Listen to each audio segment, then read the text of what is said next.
à mon aide. Seigneur, viens à mon secours. Gloire au Père, au Fils, au Saint-Esprit, maintenant et toujours. Dans les siècles des siècles. Amen. Alléluia. Viens, Esprit Saint,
Lorsque tu es descendu vers la mort immortelle,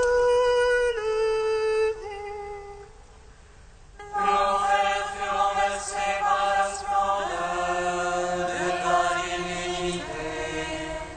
Et lorsque tu ressuscitas les morts qui gisaient au fond du tombeau, tous les anges dans les cieux se mirent à chanter.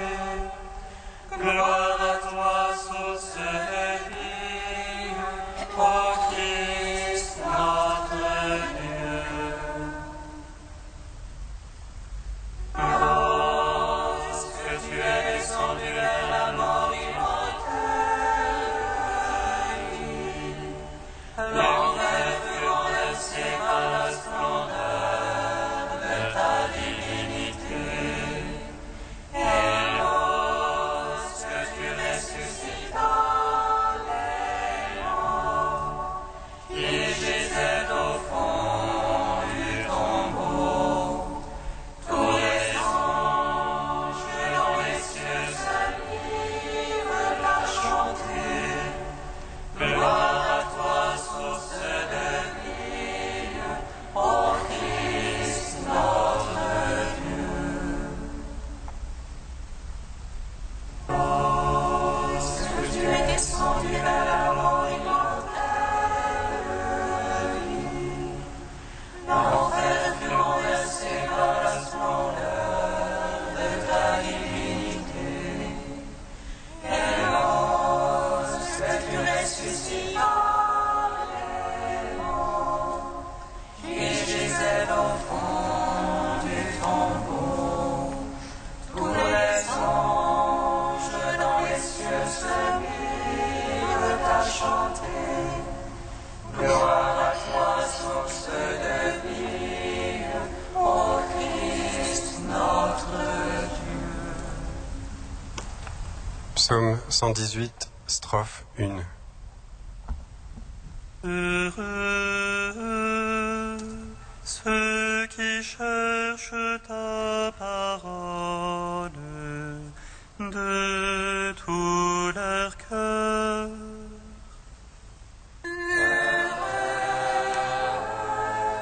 Ceux qui cherchent ta parole de tout leur cœur. Heureux, impeccables dans leur voie, ceux qui marchent dans la loi de Dieu. Heureux gardant son témoignage, ceux qui le cherchent de tout cœur. Et qui, sans commettre le mal, marchent dans ses voies. Toi, tu promulgues tes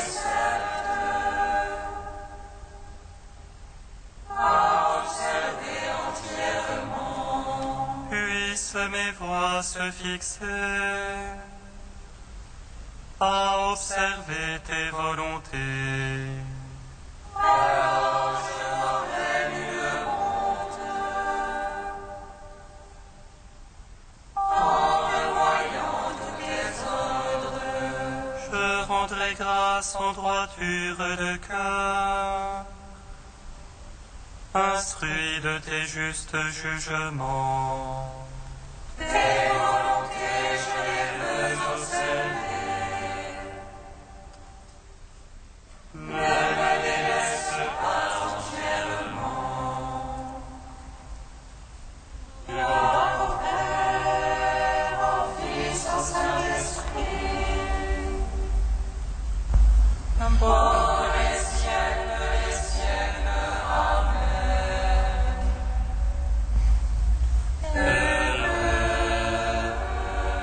Ceux qui cherchent ta parole, mets tout leur cœur.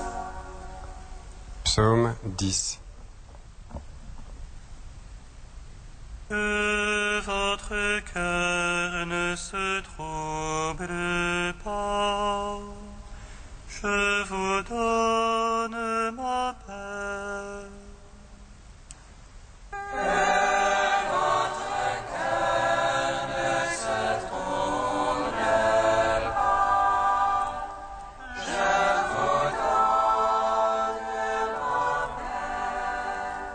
Mon Dieu, j'ai mon abri.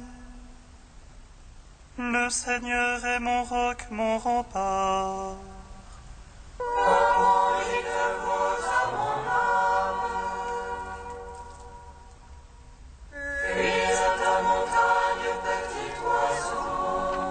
Vois les impies bander leur arc. Ils ajustent leurs flèches à la corde. Pour briser dans l'ombre les cœurs droits. Si les vases sont liés de bleu juste, Le Seigneur dans son palais de sainteté. Le Seigneur dans les cieux est son trône. ses yeux contemplent le monde. Ses paupières éprouvent les hommes. Dieu éprouve le juste et l'impie. Il déteste l'ami de la violence. Il fera pleuvoir sur les impies feu et soufre. Et dans leur coupe un de flamme pour leur part. Dieu est juste, il aime la justice. Des cœurs droits contempleront sa face. Gloire au Père, au Fils, au Saint-Esprit. Pour les siècles, Amen. Que votre cœur ne se trouble pas. Je vous donne ma paix. Psaume 11. Ô Seigneur, il n'est plus de sang. La vérité a disparu parmi les fils des hommes. Ils ne font que mentir chacun à son prochain. Lèvres trompeuses, langage d'un cœur trouble. Que le Seigneur retranche toutes lèvres trompeuses. La langue qui fait de grandes phrases. Ceux-là qui disent la langue est notre force. Nos lèvres sont pour nous qui serait notre maître. Devant le pauvre qui gémit, le malheureux qu'on dépouille. Maintenant je me lève, déclare le Seigneur. J'assurerai le salut à ceux qui en ont soif. Maintenant je me lève, déclare le Seigneur. Les paroles du Seigneur sont des paroles sincères. Argent natif qui sort de terre, cette foi épurée. Toi, Seigneur, tu nous prends en ta garde. Tu nous protèges contre ces vengeances à jamais. Roi de toutes parts, rôde les impies. La bassesse est au sommet parmi les fils des hommes. Gloire au Père, au Fils, au Saint-Esprit. Ô les siècles, Amen. Que notre cœur ne se trouble pas. Je vous donne ma paix. Cantique de l'Ecclésiastique, page 266. Mon fils, si tu prétends servir le Seigneur, prépare-toi à l'épreuve. Fais-toi un cœur fort, arme-toi de courage. Ne te laisse pas entraîner au temps de l'adversité. Attache-toi au Seigneur, ne t'éloigne pas de lui, afin de t'exalter à ton dernier jour. Tout ce qui te vient, accepte-le, dans les vicissitudes, sois patient. Car l'or est éprouvé dans le feu, et les élus dans la fournaise de l'humiliation. Mais en Dieu ta confiance, il te viendra en aide. Suis une voie droite et espère en lui.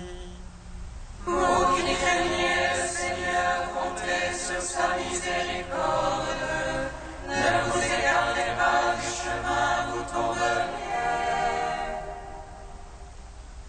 Vous qui craignez le Seigneur, mettez en lui votre confiance, et votre récompense ne saurait manquer.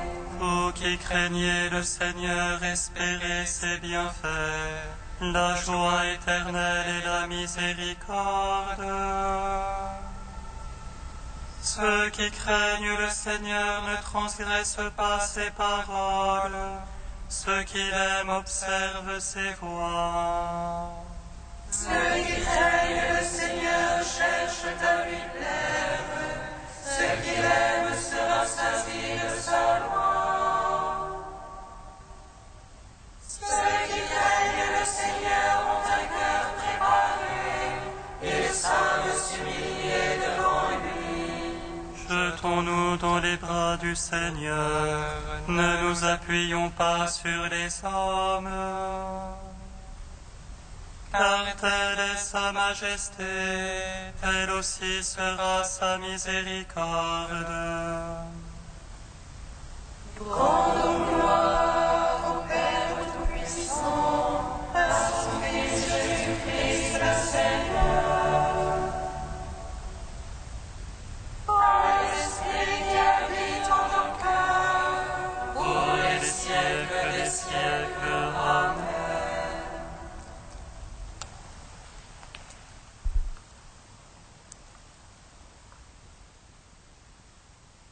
De Hans Urs von Balthasar, tu couronnes l'année de tes bontés. Le règne de Dieu est en train de venir. Il sera bientôt là, avec la puissance et la violence du divin. Mais il n'est pas possible de saisir, de calculer, d'objectiver sa venue. Tout au plus peut-on repérer les signes avant-coureurs. Personne ne connaît l'heure, pas plus qu'on ne connaît l'heure de sa mort. Ce n'est pas nous qui avons l'heure, c'est elle qui nous a. Tous les calculs en ce qui la concerne sont faux. Depuis 2000 ans, il y a toujours des hommes qui ont tenté de calculer le moment de la fin du monde, et ils se sont toujours trompés. Même pas le Fils. Jésus a vécu dans l'abandon au Père, chaque jour, chaque heure. Il savait que l'heure de la souffrance et l'heure ultime de la résurrection allait arriver, et même qu'elle était proche. Il désirait accomplir son œuvre décisive, la réconciliation du monde, même plus, endurer ce baptême du feu. Mais il ne voulait pas du tout savoir quand sonnerait cette heure. Le Père ne manquerait pas d'en donner le signal. C'est l'attitude exemplaire pour chaque chrétien.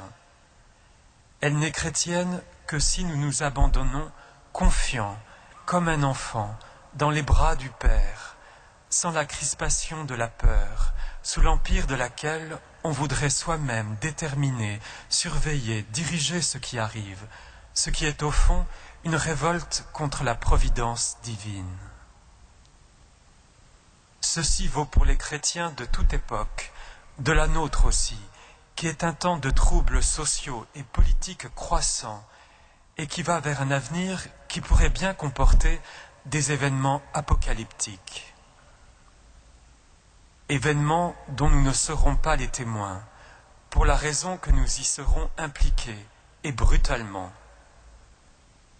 Il nous est naturel d'avoir peur devant une menace inconnue, mais cette peur naturelle, que Jésus a lui aussi éprouvée à l'approche de sa passion, il nous faut la déposer, toujours très filialement, dans les mains de Dieu.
Lecture de l'Apocalypse de Saint Jean.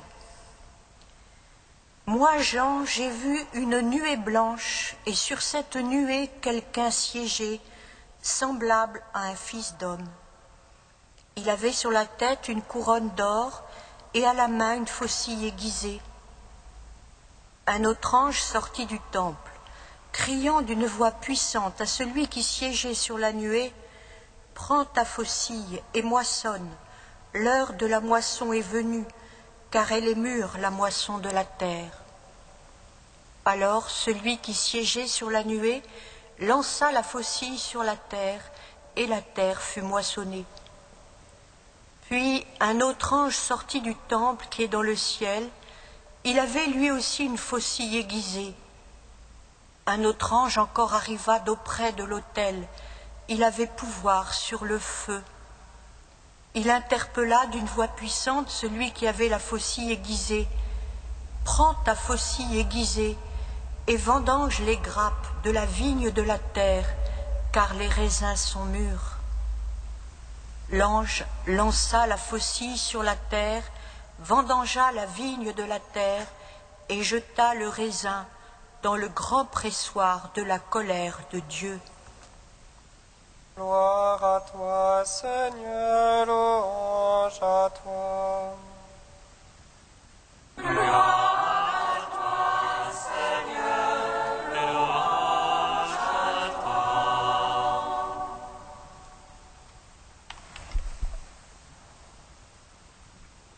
Faucille aiguisée et moisson, faucille aiguisée et vendange, grand pressoir de la colère de Dieu, ces images font frémir et évoquent ces tympans et ces chapiteaux romans historiés représentant le jugement dernier et les tortures de l'enfer. On a tôt fait de dire qu'il s'agit de l'imagerie du Moyen-Âge ou d'un trait de style apocalyptique. Jésus lui-même ne menace-t-il pas maintes fois de la géhenne éternelle où il y aura des pleurs et des grincements de dents? Alors, que penser? D'abord, que nous serons bel et bien jugés. De la Genèse à l'Apocalypse, la Bible nous l'affirme, qu'il s'agisse du jugement particulier comme celui du riche de la parabole de Lazare, ou d'un jugement collectif de toute une ville comme Sodome et Gomorrhe dans l'Ancien Testament, ou de Capharnaüm et des villes du lac dans le Nouveau. Oui, le christianisme s'oppose à la doctrine de la prédestination où tout serait joué d'avance. Dieu nous a créés libres de construire la maison de notre vie sur le roc ou sur le sable, et ne demeurera en vie éternelle que ce qui restera après être passé au feu de Dieu.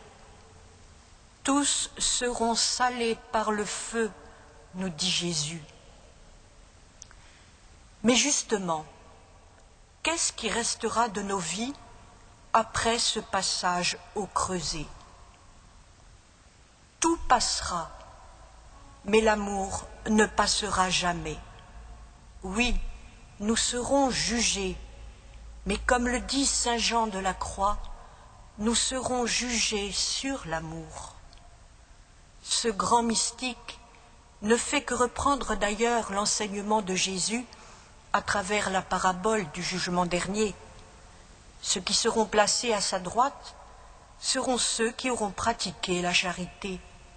Venez, les bénis de mon Père, et recevez en héritage le royaume qui vous a été préparé depuis la fondation du monde, car j'ai eu faim et vous m'avez donné à manger. Mais nous pouvons aller encore plus loin. Le christianisme n'est pas une religion de la peur, mais au contraire de la confiance. Oui, nous serons jugés, et nous serons jugés sur l'amour, mais plus encore, nous serons jugés par l'amour. Que craindre, en effet, lorsque Jésus lui-même nous donne la parabole du Fils prodigue, où le Père, loin de condamner, efface tout en un baiser. Que craindre lorsque Jésus lui-même ouvre la porte du paradis à un pécheur qui se retourne vers lui au dernier instant de sa vie?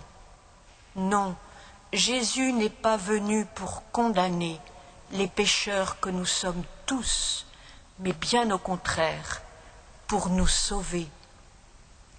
Alors que ce texte de l'Apocalypse, loin de nous effrayer, l'amour bannit la crainte, nous dit saint Jean, oui, que ces paroles nous stimulent à la conversion et nous fassent grandir dans la confiance en ce Dieu qui n'est que tendresse et miséricorde.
Dieu saint, saint fort, saint immortel, prends pitié de nous.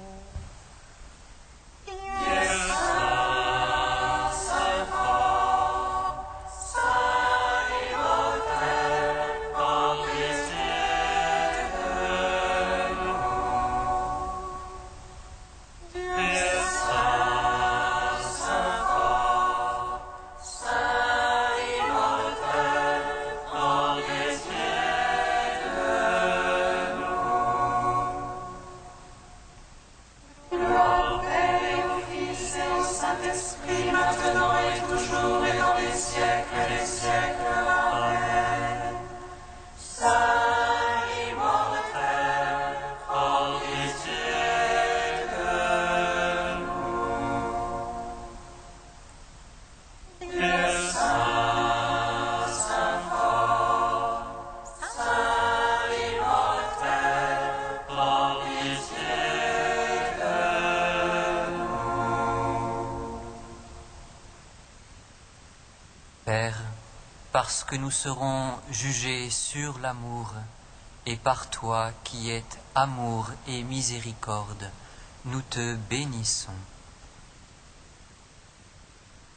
Notre Père qui es aux cieux, que ton nom soit sanctifié, que ton règne vienne, que ta volonté soit faite sur la terre comme au ciel. Donne-nous aujourd'hui notre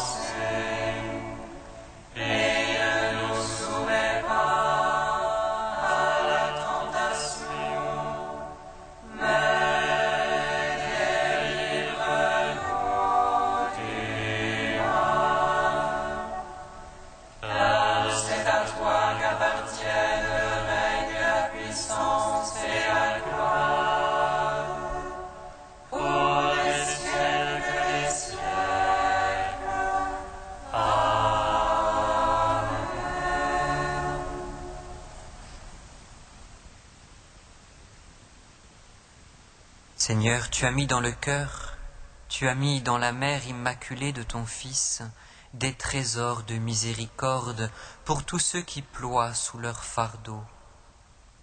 Accorde-nous un amour filial envers elle et une confiance totale en son intercession. Par Jésus-Christ, ton Fils unique, notre Seigneur et notre Dieu, qui vit et règne avec toi et le Saint-Esprit, maintenant et pour les siècles des siècles. Amen. Bénissons le Seigneur.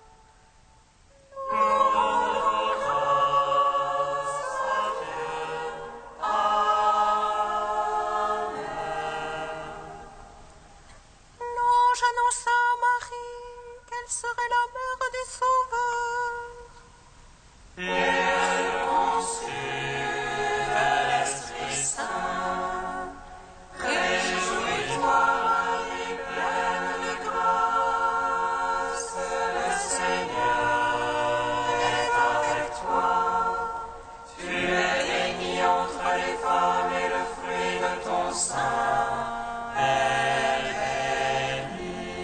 Voici la servante du Seigneur. Et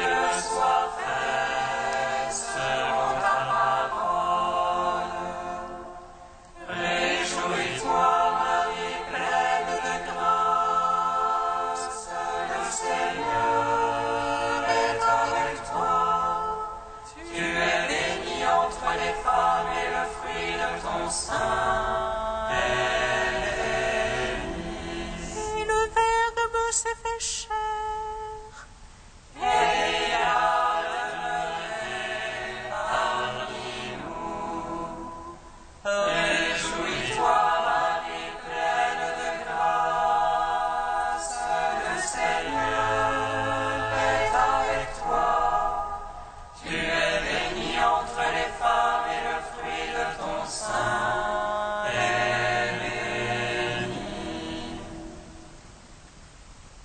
Dieu t'a donné, ô Marie, un vêtement de salut.